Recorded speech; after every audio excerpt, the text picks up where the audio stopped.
In jewelry today, you see a lot of styles that are antique inspired, but the pieces themselves are brand new. Well, today we are partially throwing it back and feasting our eyes on some truly antique jewelry. Yeah, you're right. Like this. And your next piece may be right here. Gosh, from ladies, Saul's Jewelry Alone. John, didn't even get to see it. Good morning, John. guys. How are you? So what type of antique pieces do you have? You know, what type do you carry? I love antique jewelry. It's in our industry, it's such a hot item right now, but it's kind of had a resurgence in the past couple years. So that's really made me excited. And because when you look actually at antique jewelry, when you start, really researching it, you have 10 different eras that actually pop up. So from different gemstones, from different crafts, from different findings and fittings, that's how you actually gauge the age of them. But every era is different. And so that's what's so unique and so fun about it. All of the jewelry in Yes. this tray, John, would you consider it to be antique, estate? Help us understand what we're what you're looking at there. So estate, vintage, and antique jewelry all somewhat fall under the same categories,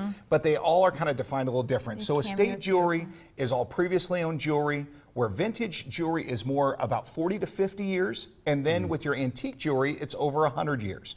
So what you look at with a lot of these pieces, you're looking in more the vintage style area with what we're looking at right there. So in that 40 to 50-year-old time frame right there.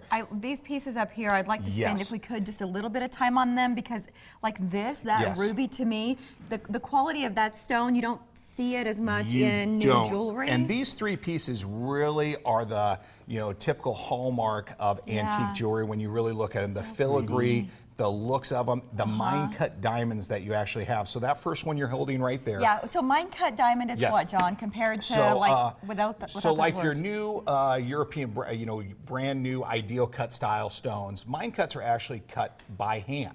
And so there's not as many facets there. There's a larger culet at the bottom of that diamond to try to get that light up because there's not as many cuts there.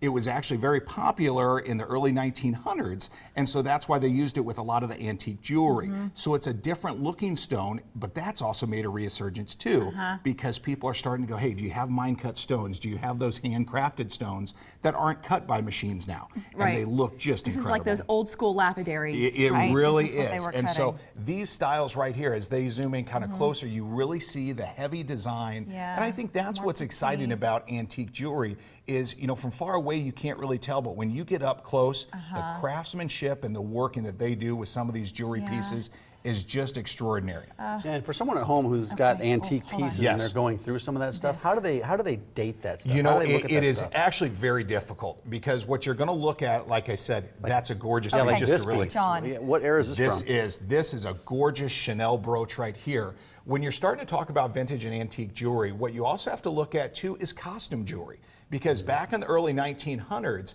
they didn't have a lot of money to spend on gold, platinum, the diamonds. Is that how you would classify this? Yes, As so costume jewelry? this is actually a costume piece, but it's actually an antique style. This is early 1900s Chanel brooch that everything that's on there is costume. It's actually made with a different style metal, like a stainless steel, that's on there, but it's just an amazing piece. And back then, that's what they used. But does it have a value now? This does, because costume jewelry, you think of that costume, how could it have value to it? Actually, that piece right there is anywhere from $1,000 to $1,500 on the open market, just because of the age of it. But What are you letting it go for? Yes, so at Saul's right there, you'd be looking at $500 for one of our people. But people, Yes. that's not the price No. on the tag. That's why when you shop at Saul's, always ask, what's the best you can do for me That on is it? the biggest thing. And as you're looking, Okay. it's good right there. The earrings Okay. that they're showing right there, those pearls that are actually right there. No offense to those earrings, but Yes, this, that are is you gorgeous. kidding me?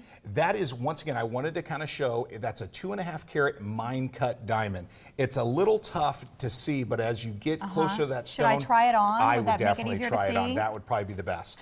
Because you actually see that there's that large culet at the bottom of that stone, and it kind of gives off a different cut right there. So that is, as you kind of look at it, you can somewhat see that culet at the bottom there, but those are what I'm talking about because a lot of the settings you see here are smaller stones. So it's a little bit tougher to see. Gorgeous, gorgeous John, piece. how much is this ring if That- somebody wants to propose and knock her socks off? You know, listed retail on that ring is right around $14,500. With any of our viewers, you're looking at $9,000. Oh, so my. if you go and shop mine cut stones or even any type of diamond that's over 2.5 carats, you'll see you're saving at least 50% It's from a retail unbelievable. setting. But Okay, let's gorgeous, keep going. gorgeous pieces. As you come I down don't want to here, leave her, but we I know. must. But what we want to look at with here is this Yeah. is more the contemporary stuff. So when you are looking at vintage and antique jewelry, you want to be careful about what you do purchase as well. Because of a lot of newer pieces and pieces that we have in, designers now are trying to mimic what they used to do back in the day with the antique and vintage stuff.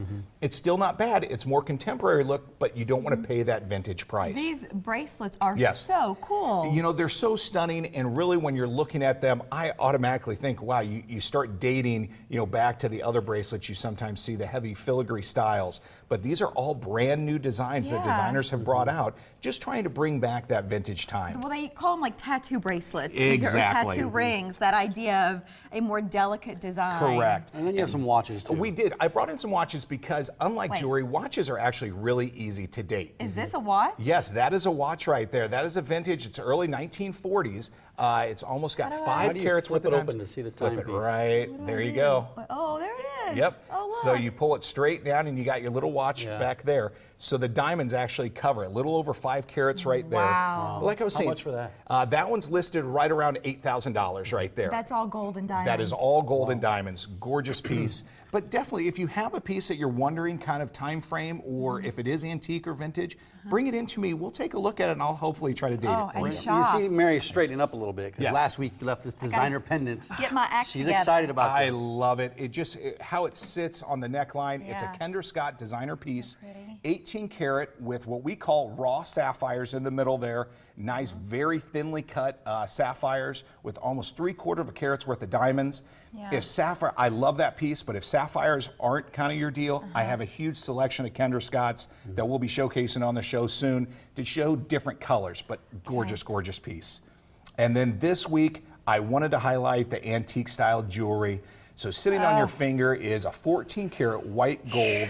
It has actually a little over 3 carats worth of mine cut diamonds in there. A carat 10 in the center, and then if you kind of look all the way around, different size stones all the way around right there. Okay. Just an amazing piece, and you just can't see, you know, on TV it's tough to really see the craftsmanship work there, but that is probably one of my favorite pieces. I'll take a picture of it and Yes. post it on Facebook, Mary Nelson, The Morning Blend, so That that is if you want to perfect. see this a little bit more in detail, we'll try to give you that look Well, you got to online. see That it. is Yeah, great. Mary's breathing. She's breathing heavily. It's- She's Well, taking deep breaths and sighs. Because she's I turning appreciate flush. very fine things, Yes. John. And when you see a piece like this, and it doesn't you don't come across it every day, it takes your breath away. It really does, and just look in the history of it, it's amazing. But you just brought in a sample today, and you can find all kinds of stuff at all Yes. the other 6 metro locations of Saul's Jewelry and Loan, or go to saulsjewelryandloan.net. That's your website right there. And if you got a Perfect. question for John, send it in, and then we'll answer it live on air. Hopefully. Thank That is you, great, guys. John. Thank you so much. Great to for see coming. you. You as well. Well, we'll talk about this a little bit more